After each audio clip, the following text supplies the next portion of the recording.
তো hey guys, এটা ওই ফার্স্ট ভিডিওর দ্বিতীয় পার্ট।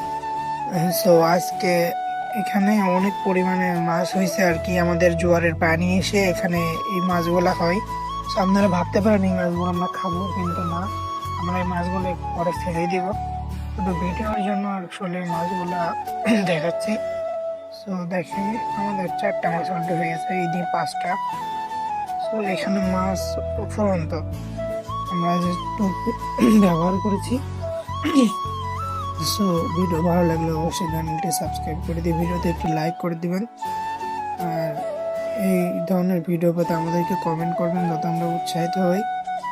সো এই দেখেন অনেক সুন্দর সুন্দর মাছ।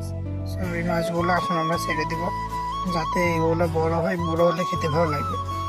সবাই ভালো থাকবেন, ধন্যবাদ, আসসালামু আলাইকুম।